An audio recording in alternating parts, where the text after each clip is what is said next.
Hi everyone, I'm Glenn Flaherty from Board Games and Bourbon. Right now we're going to talk about Crazier 8's Camelot, which is a card game for Magic players who can't play Magic. It says it is 2 to 4 players, but it's really for 2. 13 plus, but you can go much younger because it's easy to play. And it's 10 to 30 minutes, it says, and that's about right. What you're going to do in this game is you're going to get a big deck of cards that are actually pretty nice looking. And what you're going to do is you're going to put this in the center. Everyone's going to get 7 cards. One card is flipped over to start the game, and then you begin. And what you do is you're going to draw a card, discard a card if possible, and play a card. The card you discard has to match the one before it, either in color or suit or in number, to get rid of a card. And the cards you play are either asset cards that will benefit you long term and are put in front of you, or are event cards and are one time played and then buried in the deck. Okay, so I realize the best way to show you how to play this game is just to do it right in front of you with this angle. And you're going to see some of the attributes that I want you to realize about the game. 1, how it's played. 2, how the matte finish makes it both readable, but makes the cards kind of grippy so they don't separate easily. And you can also see the quality of the art and the assets and things like that, okay? So the first thing you do, you're going to give everybody 7 cards. 1, 2, 3, 4, 5, 6, 7 for one player. For another player, 1, 2, 3, 4, 5, 6, 7. Okay. And then this goes right there. You turn over 1 card. Now, in this case, the card we're turning over here is a 4, and it has this eyeball purple, right? Purple is the suit, 4 is the number. And you can discard a card that matches purple or 4. In your hand of cards, what you want to do is you're going to look through it, and the goal of the game is to get rid of your cards first. So I'm looking at all these cards here, and what you might notice is the artwork is quite nice. The layout is very nice. The words on it, the words are not an issue until you reach this point in the game where you are trying to decide what cards you're going to use and what cards you're not going to use, because you're going to be rereading these little paragraphs over and over. It can slow it down a bit. It certainly slows it down if there's more than 2 people. And because some of the effects, other people across the table, you're going to be trying to read their cards to see what assets to get rid of, and you have to read their paragraphs. So it gets a little slow, but suffice that, if I could hold on to my cards. Okay, I have a 4 and a purple. Let's just say I want to get rid of that. And now what I can do is I can play a card. If it is an asset card, the asset card stays with me. So in this case, it says at the beginning of each player's turn, if that player controlled 4 or more cards when they started their turn, that player wins the game. You control assets that you have in play on the table. So I could put that down, and that would stay with me through the game. Or I could play what's called an event, which is a one-time card. And it says choose up to 2 assets that are in play on the table, and a player put those cards into the player's hands. So basically, you're making it harder for them to win the game because now they have more cards. And that's really all there is to it. Nearly every single card, as far as I saw, every single card has a different effect. So there's a lot of reading. There's also this rule card here that tells you what to do for quick start. It is fantastic, very clear to understand. It's actually even better than the little book, but the book itself is very clear too. Okay, the card stock itself is very thin, but the matte finish kind of makes it interesting in the hand. And again, the layout and the somewhat inconsistent art reminds me of Magic the Gathering. And so I think if you come from that world, Magic doesn't have really thick cards either.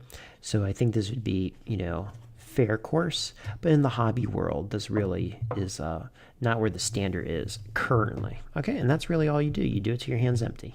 Okay, so the first thing I'm going to tell you about this game is the art in the game is pretty good.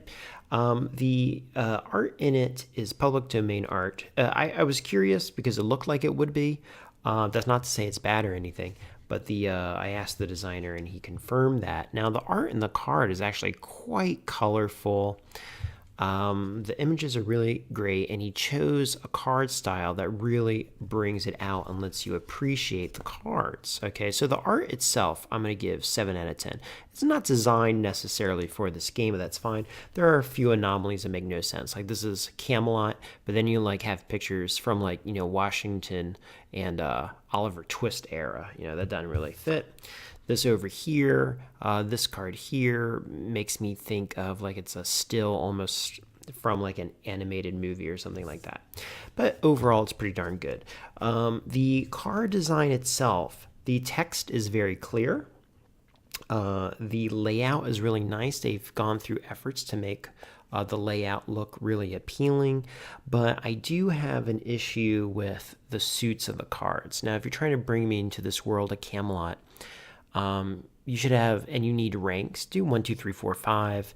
Don't put ace, king, queen, because you've pulled me out of the game world, and now you make me think I'm just playing with a regular, deck of bicycle cards. So that I think that could have been done better. But the card design gets a 7 out of 10. The build quality, it's very interesting. I don't know what to say about this, but I will. The card stock is very thin, and but it has a matte finish, which makes it feel okay in the hand.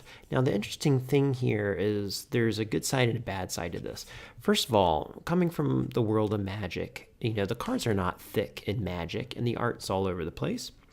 But these cards here, they're a little bit too thin for the hobby world.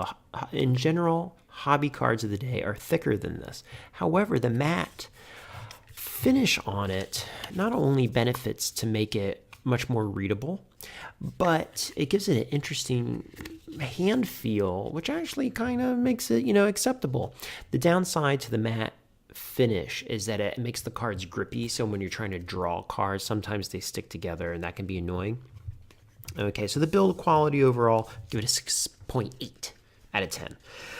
Okay, now as far as the gameplay, the game is, number one, very simple to play.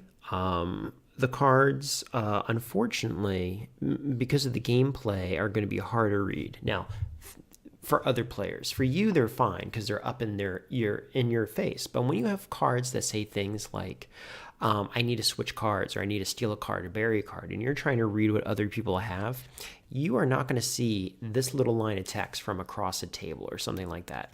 That's kind of why I say it's for 2 people, so you're sitting next to each other. 3 and 4, it's hard. Also, during your turn, if you're trying to debate which card to deal with, you're going to be going back and forth, and some of these cards have like little paragraphs on there. That's a little bit of a bear to deal with, and with more people, it slows down the game.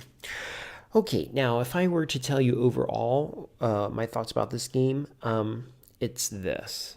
This is a game for Magic players. To me, it feels like it comes from the Magic world because the art, the card layout, the art consistency or inconsistency reminds me of Magic, how the different things come out and they're not all the same.